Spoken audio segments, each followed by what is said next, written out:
Bonjour les amis, bienvenue sur l'étoile de l'univers. On se retrouve aujourd'hui pour parler de la nouvelle lune du 13 janvier qui se trouve en Capricorne. Alors cette nouvelle lune qui est en Capricorne, elle est assez difficile en fait. C'est toujours cette même énergie capricornienne qui nous a accompagnés tout au long de 2020, qui est toujours là et qui continue. Et bien que nous ayons changé d'année et que deux planètes soient entrées en Verseau, nous avons Saturne et Jupiter qui sont rentrés en Verseau et qui laissaient présager beaucoup de choses.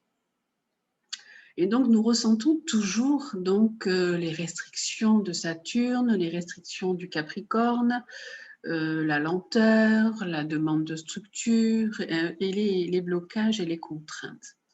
Cette nouvelle lune en Capricorne, elle nous propose une introspection. Elle nous propose de nous interroger sur ce que nous voulons, sur quels sont nos objectifs en ce début d'année.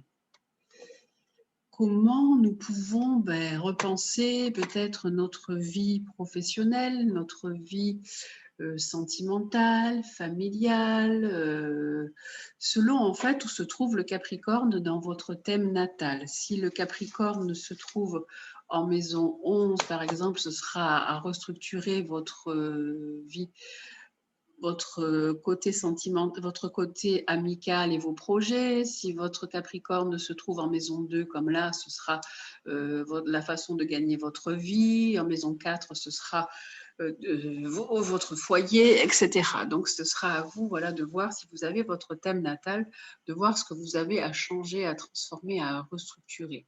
Mais cette lune, donc, elle nous propose déjà ça, de nous interroger. Et cette lune, elle est en fait conjointe là à Pluton. Nous avons la lune, le soleil conjoint à Pluton. Donc cette lune, elle peut nous apporter vraiment un lot d'émotions, beaucoup d'angoisse, de peur et d'inquiétude face à la mort, puisqu'en fait, Pluton est quand même une planète qui nous parle de mort, qui nous parle de choses profondes, qui nous parle de renaissance, de mourir pour renaître. Et donc, cette lune qui est là conjointe à Pluton nous demande en fait une transformation. Et elle nous demande de renaître de toutes ces peurs, de toutes ces angoisses, de tout ce que nous avons eu ou que nous avons et que nous traînons encore. Et on peut s'appuyer pour ça sur Neptune. Nous avons la lune là, le soleil, qui est en bel aspect à Neptune. Neptune qui est la planète de la foi, la planète des idéaux, de la spiritualité. Donc on peut s'appuyer sur ça pour pouvoir avancer. On peut s'appuyer sur nos idéaux, on peut s'appuyer sur nos rêves, croire en nos rêves. On peut s'appuyer aussi sur notre créativité, si on est des artistes, voilà, si on est quelqu'un qui a une fibre artistique, et puis sur la foi ou la spiritualité. Tout ça va nous aider à continuer notre bout de chemin. Nous avons également Mars ici. Mars qui est là, Mars qui est la planète de l'énergie, de l'action, de notre envie d'agir. Et elle est conjointe, cette planète, à Uranus qui est ici, Uranus rétrograde, donc Uranus qui est la planète de la liberté, la planète des changements. Et en fait, on nous dit là, avec ça, qu'on ne peut pas avancer, qu'on ne peut pas bouger, qu'on ne peut pas agir. Nous avons envie de changer des choses, de bouger, de changer aussi des choses pour notre planète et pour l'écologie, parce qu'en fait, nous avons Uranus qui est là en Taureau. Le Taureau est donc est un signe qui nous parle d'écologie, de nature, d'environnement et qui nous parle aussi de côté financier, de matière, de finances. Et donc, on a envie de retrouver notre liberté, de pouvoir agir à notre guise, mais ça peut être aussi avec trop de précipitation. Uranus, Mars peut indiquer aussi trop de précipitation. On a envie vraiment de retrouver une certaine stabilité. Mais ce n'est pas possible car nous avons toujours ces planètes lentes et lourdes qui sont Pluton, Saturne et Jupiter, qui sont encore en conjonction, qui sont là parce qu'elles sont toutes proches les unes des autres. Et elles continuent leur action de frein, de contrainte, d'autorité, de loi face aux conjonctures actuelles.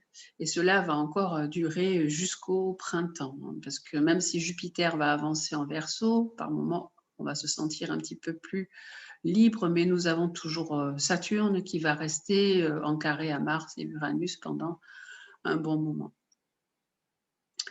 Pourtant, cette entrée de Saturne et de Jupiter en Verseau nous laisse présager quand même de la nouveauté, du changement. Ça nous laisse, il nous est proposé d'innover, de trouver des nouvelles ressources, des nouveaux moyens pour aider la Terre, pour aider l'économie.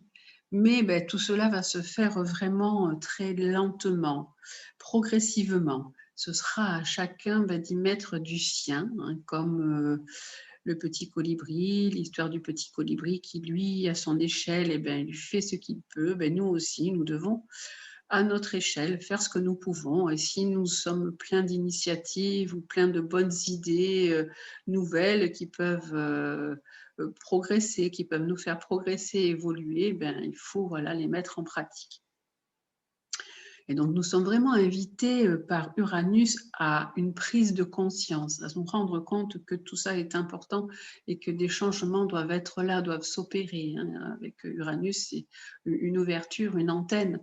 Ouvrons nos antennes et regardons ce qui se passe. Et voilà, gardons les yeux ouverts, soyons dans le discernement. Et donc, prenons conscience de tout ce qui nous entoure et tout ce qui se passe. Donc là, nous avons donc ces planètes qui sont là et qui nous freinent pendant un moment, mais nous avons Vénus quand même, la Vénus qui est la planète des sentiments, la planète de la créativité, des arts, de l'affectif, qui est en bel aspect là avec Uranus. Elle forme un trigone. Bien sûr, Uranus, il est toujours rétrograde, mais donc on nous dit qu'on ne peut pas exprimer nos sentiments comme on en a envie, on manque de liberté. Mais notre communication émotionnelle, elle change en fait. Elle passe par différents moyens. Maintenant, des moyens qui sont l'informatique, qui sont les téléphones, qui sont les SMS, qui sont Facebook. Donc voilà, on utilise des nouveaux moyens informatiques pour continuer à communiquer, pour continuer à créer du lien. Et ce qui est vraiment le plus important, que ce lien soit toujours donc maintenu. Donc nous avons cette possibilité grâce à Uranus et qui est bien relié donc là à Vénus. Et nous avons aussi Vénus qui est en bel aspect avec Mars, qui forme un trigone aussi avec Mars. Donc, il nous dit que nous avons aussi de belles relations avec nous pouvons avoir de belles relations sentimentales avec nos partenaires, que nous désirons vraiment un meilleur climat sentimental où règne l'harmonie, où règne la conciliation et donc un meilleur épanouissement. Et donc tout cela est favorisé par Vénus en trigone à Mars. Donc voilà pour cette nouvelle lune du 13 janvier qui nous apporte encore son lot de difficultés. Donc, à nous de continuer à rester positif, penser positif. Le changement est en route, même s'il se fait à tout petit pas. Hein, à nous de contribuer chaque jour par nos pensées et par nos actes à cette évolution et à ce changement. Voilà, j'espère que cette explication de la pleine lune vous aura apporté un petit éclairage. Je vous dis, continuez à prendre soin de vous, faites bien attention et puis on se dit à dans 15 jours pour la pleine lune. Je vous embrasse, à bientôt. Bon.